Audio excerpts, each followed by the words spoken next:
In this video, I take Sonic's two iconic rivals, Metal and Shadow, and fuse them into a low-poly Sega Saturn style model inspired by the Sonic models of that era, specifically his 3D rendition from the Sonic World mode in Sonic Jam. Since it's been a while since I made an art-related video, I figured this would be a simple enough project to get back into the swing of things. Now, before I get started on modeling Metal Shadow, I'll need to gather some reference materials. Even though the Saturn never had a mainline Sonic title, there are at least 3 games from the console that featured 3D Sonic characters: Sonic R, Sonic Jam, and Sonic 3D Blast, with the main style I wanted to imitate being Sonic from the Sonic World mode in Sonic Jam. I went to the models resource to see if I was lucky enough to find that specific Sonic model, but unfortunately it seemed they had pretty much every other 3D asset but Sonic.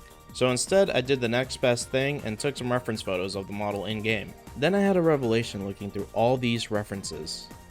All the Sonic models from these games shared striking resemblances with minor differences. The model in Sonic Jam had his spikes up and the shoe buckle on the side like this model from Sonic 3D Blast. And the model from Sonic R seems to share similar eye texture to these two other models, but doesn't have shading on the quills and his shoe buckles on top. This is just speculation, but it seems that Sega had a 3D Sonic model that got passed around between different teams, with each making slight changes, most likely to abide by different polygon restrictions, considering some games had to render more 3D than others. Either way, this made me a lot more comfortable using the models from 3D Blast and R as references as well, which is great considering Sonic R already had a Metal Sonic model that I could use as reference for the poly count and topology. I also made sure to gather some drawings of Metal Sonic and Shadow, and since it was easily accessible, I got Shadow's model from Adventure 2 to help figure out the design for this new character. Now with all that being said, let's get started on this model. Since the Saturn was early 3D, and the weakest I'd say out of the PS1 and N64 when it came to rendering 3D, the modeling of Metal Shadow was honestly pretty easy. Likening back to my N64 Goku model, where a lot of the model could be boiled down into basic shapes, with the body being a simple sphere with 8 segments,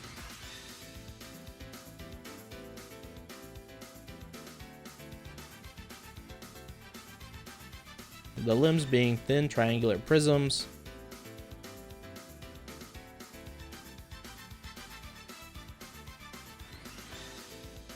the hand being this 3D trapezoid with a wedge at the end,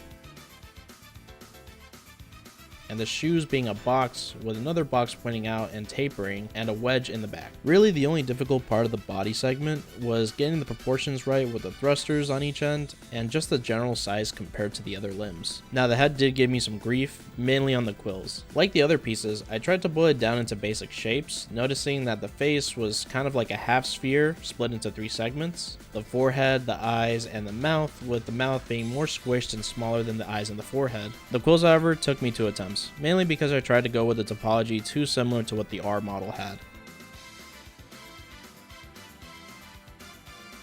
Finally, the nose was pretty simple. It was just a 3D triangle. Once I finished the mesh of the model, I was at about 316 triangles, which is still in the low poly range, but my reference had 295. So I applied the mirror modifier I had set on the model and tried to lower the triangle count where I could. Eventually I did lower it down to 297 by deleting faces you wouldn't typically see and merging faces split down the middle due to the mirror modifier. Now I was ready to start texturing the model.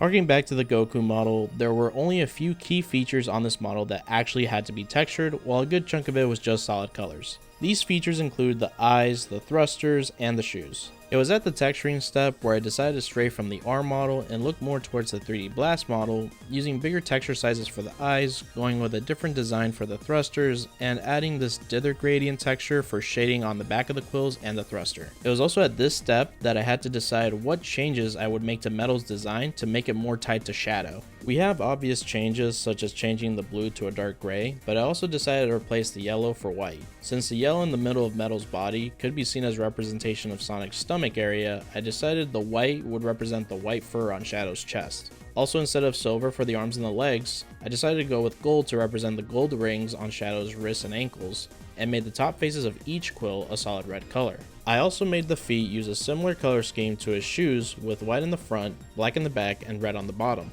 On each texture, I added some anti-aliasing to smooth out the lines and add some shading. Finally, I packed each texture into a 128 by 128 canvas and remapped all the UVs. Now that texturing was complete, I rigged up my model and made a floating idle pose similar to the R model, but I wasn't done just yet. In Godot, I made a scene with the model playing its hover animation and a script to have the camera zoom and rotate around it. I wanted to get a similar look to Sonic World, so I made a custom shader to imitate the shading using both a base and highlight texture. I put this scene under a sub-viewport container in another scene to keep it at a low pixelated resolution, and now I was able to make the final render. But first, a word from our sponsor, myself. With this video, I've gone ahead and relaunched my Patreon, with the main goal being to provide a behind the scenes look at the making of the models I'll be featuring on this channel from here on out. These posts will also include the model and textures for study material and non-commercial use. I'll also be posting some legacy models that have never been shown on here before, but they won't necessarily be tied to videos, to make sure I have at least one post each month. Also, for the arcade racing fans out there, I released my first Steam game last month called Infinite Canyon. A game where you drive on an infinite track within a dark virtual void, where you have to drift if you want to make it past each turn. Feel free to try out the demo first if you think you might be interested. Now with all that said, here's Metal Shadow in a low poly Sega Saturn style.